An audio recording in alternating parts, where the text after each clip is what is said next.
दोस्तों, यह C TET previous year question का भाग 2 है जिसका हम प्रैक्टिस करेंगे। इसका पहला क्वेश्चन है, जब बच्चा फेल होता है इसका तात्पर्य है कि व्यवस्था फेल हो गई है, अर्थात विकल्प सी इसका राइट आंसर हो जाएगा। क्वेश्चन नंबर 2 है, शिक्षण से अधिगम पर बल देने वाला परिवर्तन हो सकता है, तो इसका सही आंसर हो जाएगा विकल्प ए, बाल केंद्रित शिक्षा पद्धति अपनाकर। क्वेश्चन नंबर 3 है, बीजों का अंकुरण संकल्पना के शिक्षण की सबसे प्रभावी पद्धति है, तो इसका सही विकल्प हो जाएगा ए, विद्यार्थियों द्वारा पौधे के बीज बोना और उसके अंकुरण के चरणों का अवलोकन करना। क्वेश्चन नंबर 4 है, समावेशी शिक्षा। तो समावेशी शिक्षा जो है कक्षा में विविधता का उत्सव मनाती है, तो इसका सही विकल्प हो जाएगा ए। क्वेश्चन नंबर 5 है, किस प्रकार के प्रश्नों को वस्तुनिष्ठ प्रश्नों की श्रेणी में रखा जाता है, तो इसका राइट आंसर हो जाएगा सी, सत्य या असत्य।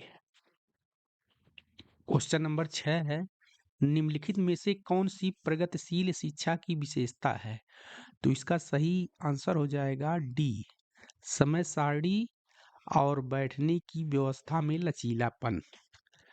क्वेश्चन नंबर 7 है, एक शिक्षक प्रश्न पत्र बनाने के बाद यह जांच करता है कि क्या प्रश्न परीक्षण में विशिष्ट उद्देश्यों की परीक्षा ले रहे हैं, वह मुख्य रूप से प्रश्न पत्र की के बारे में चिंतित है, तो इसका सही आंसर हो जाएगा विकल्प ए, संपूर्ण विषय वस्तु को शामिल करने।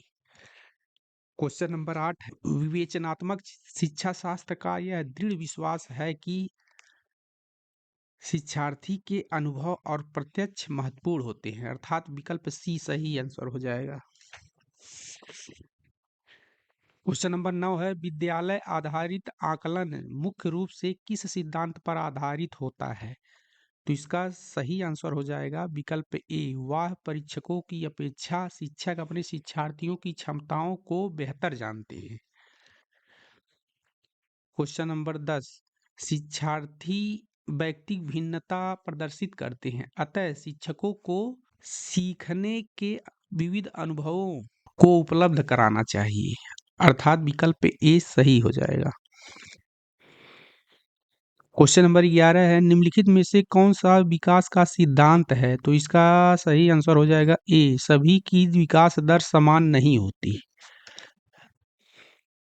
क्वेश्चन नंबर 12 है, मानव विकास को क्षेत्रों में विभाजित किया जाता है, जो है मनोवैज्ञानिक, संज्ञानात्मक, संवेगात्मक और सामाजिक, अर्थात विकल्प सी इसका राइट आंसर हो जाएगा। क्वेश्चन नंबर 13 है, एक शिक्षिका पाठ्य वस्तु और फल सब्जियों के कुछ चित्रों का प्रयोग करती है और अपने विद्यार्थियों से चर्चा करती है, विद्यार्थी इस जानकारी को अपने पूर्व ज्ञान से जोड़ते हैं और पोषण की संकल्पना को सीखते हैं, यह उपागम किस पर आधारित है, तो इसका सही आंसर हो जाएगा विकल्प डी, ज्ञान के निर्माण। क्वेश्चन नंबर 14 है, जब बच्चे की दादी उसे उसकी माँ की गोद से ले लेती है तो बच्चा रोने लगता है, बच्चा किसके कारण रोता है, तो इसका सही विकल्प हो जाएगा बी, संवेगात्मक दुश्चिंता के कारण। क्वेश्चन नंबर 15 है, शिक्षा के संदर्भ में सामाजिकरण से तात्पर्य है, तो इसका सही आंसर हो जाएगा विकल्प सी, सामाजिक वातावरण में अनुकूल और समायोजन।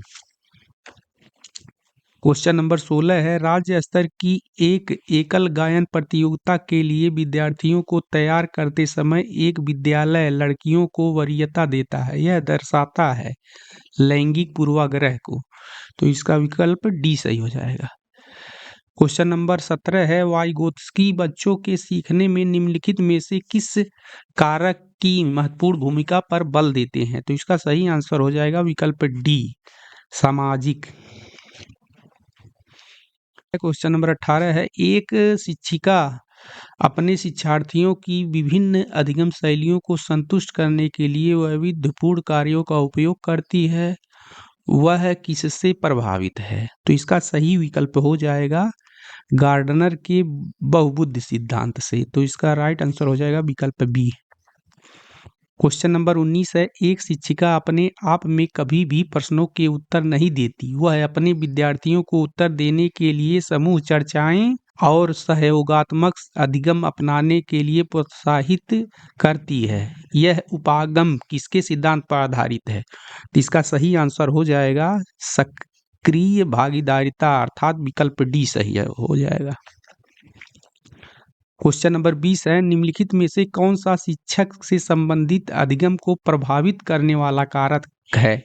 तो इसका राइट आंसर हो जाएगा विषय वस्तु में प्रवीणता, अर्थात विकल्प डी सही हो जाएगा। क्वेश्चन नंबर 21 है, कोहलबर्ग के अनुसार शिक्षक बच्चों में नैतिक मूल्यों का विकास कर सकता है। तो इसका सही आंसर हो जाएगा सी, नैतिक मुद्दों पर आधारित चर्चाओं में उन्हें शामिल करके। क्वेश्चन नंबर 22 है, छोटे शिक्षार्थियों को कक्षा कक्ष में समवयस्कों के साथ अंतःक्रिया करने के लिए प्रोत्साहित करना चाहिए, जिससे वे पढ़ने के दौरान सामाजिक कौशल सीख सकें, अर्थात विकल्प सी सही हो जाएगा। क्वेश्चन नंबर 23 है, जब एक निरयोग बच्चा पहली बार विद्यालय आता है तो शिक्षक को क्या करना चाहिए? तो इसका राइट आंसर हो जाएगा विकल्प सी, सरकारी योजना विकसित करने के लिए बच्चे को माता पिता के साथ चर्चा करनी चाहिए। क्वेश्चन नंबर 24 है, पियाजे के संज्ञानात्मक विकास के चरणों के अनुसार इंद्रिय गामक अथवा संवेदी प्रेरक अवस्था किस के साथ संबंधित है? तो इसका सही विकल्प हो जाएगा ए, अनुकरण, स्मृति और मानसिक निरूपण। क्वेश्चन नंबर 25 है, मानव व्यक्तित्व परिणाम है। तो इसका सही विकल्प हो जाएगा विकल्प बी, आनुवंशिकता और वातावरण की अंतःक्रिया का। क्वेश्चन नंबर 26 है, शिक्षण अधिगम प्रक्रिया में व्यक्तिगत रूप से ध्यान देना महत्वपूर्ण है, क्योंकि बच्चों की विकास दर भिन्न होती है और वे भिन्न तरीकों से सीख सकते हैं, अर्थात विकल्प डी सही हो जाएगा। क्वेश्चन नंबर 27 है, निम्नलिखित में से कौन सी समस्या समाधान की वैज्ञानिक पद्धति का पहला चरण है? तो इसका राइट आंसर हो जाएगा विकल्प बी, समस्या के प्रति जागरूकता। क्वेश्चन नंबर 28 है, निम्नलिखित में से कौन सा सीखने का क्षेत्र है? तो इसका सही आंसर हो जाएगा बी, भावात्मक। क्वेश्चन नंबर 29 है, जब बच्चा कार्य करते हुए उबने लगता है तो यह इस बात का संकेत है कि संभवतः कार्य यांत्रिक रूप से बार बार हो रहा है, अर्थात विकल्प ए सही हो जाएगा।